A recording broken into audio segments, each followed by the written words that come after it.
Asumsi dasar akuntansi adalah tentang bagaimana suatu pencatatan pembukuan bisnis diorganisasikan dan beroperasi. Hal ini adalah struktur dasar bagaimana transaksi bisnis dicatat. Dalam prakteknya, akuntansi berjalan berdasarkan asumsi-asumsi agar dapat lebih mudah diterima atau dilakukan. Adapun asumsi-asumsi dasar yang dipakai dalam dunia akuntansi adalah sebagai berikut. Yang pertama adalah kesatuan usaha atau separate entity atau economy entity. Perusahaan dipandang sebagai suatu unit usaha yang berdiri sendiri terpisah dari pemiliknya. Maksudnya, walaupun perusahaan itu dimiliki oleh seseorang, tetap saja perusahaan itu dianggap sebagai sebuah badan terpisah dari pemiliknya.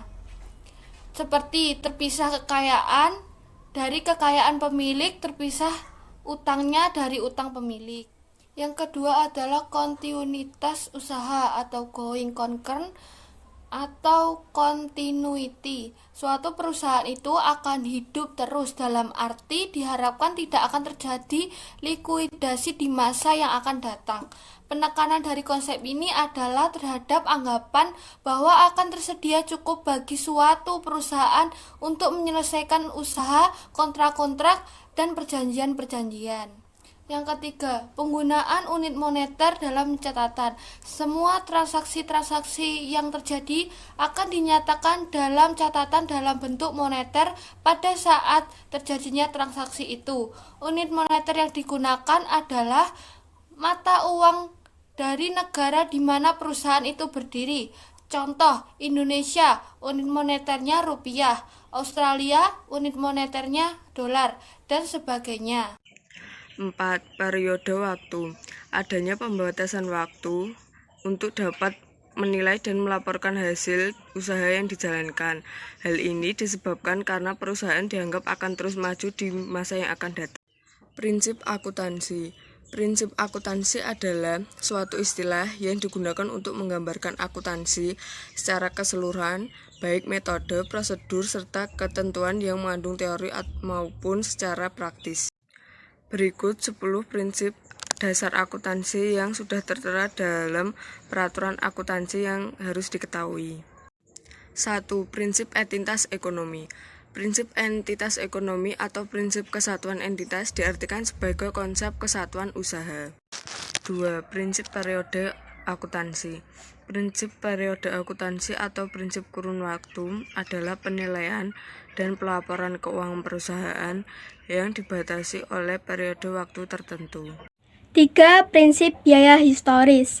Prinsip ini mengharuskan setiap barang atau jasa yang diperoleh kemudian dicatat berdasarkan semua biaya yang dikeluarkan dalam mendapatkannya. Sehingga apabila terjadi pembelian dengan proses tawar-menawar, misalnya ketika perusahaan hendak membeli bangunan yang di iklannya terpasang harga 150 juta, namun setelah dinego hanya 100 juta. Maka yang dinilai atau dicatat adalah harga yang menjadi kesepakatan, yaitu 100 juta. 4. Prinsip satuan moneter. Pada prinsip ini, pencatatan transaksi hanya dinyatakan di dalam bentuk mata uang dan tanpa melibatkan hal-hal non-kualitatif. Semua pencatatan hanya terbatas pada segala yang bisa diukur dan dinilai dengan satuan uang. Transaksi non-kualitatif, mutu, prestasi, dan sebagainya tidak bisa dilaporkan dan tidak bisa dinilai dalam bentuk uang.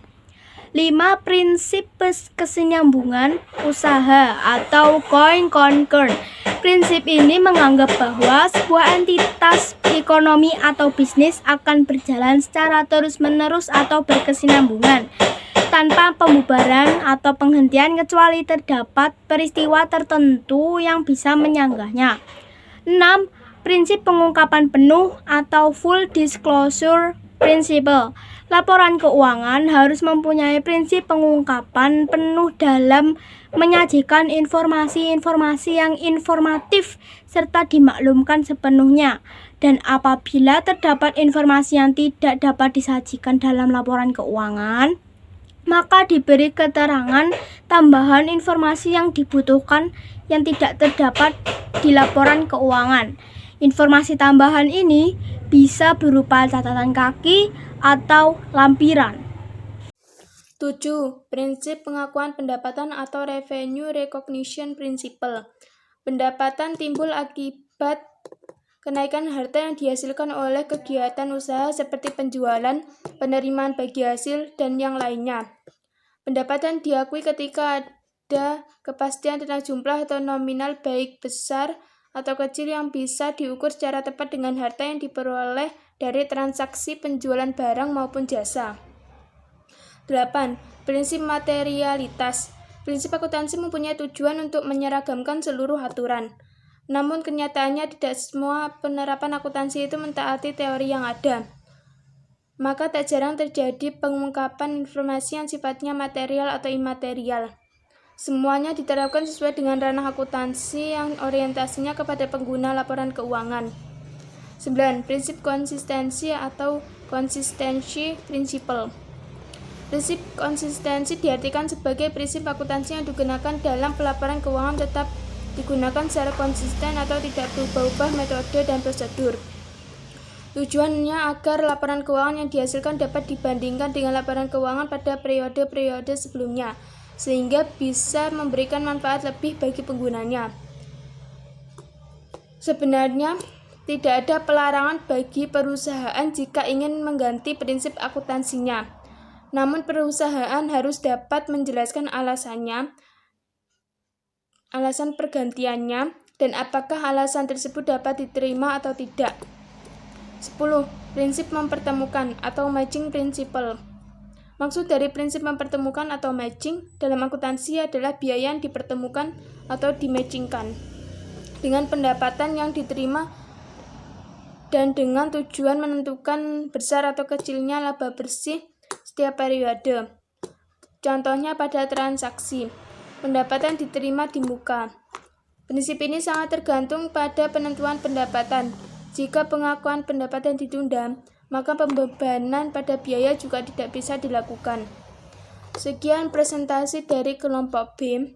Terima kasih.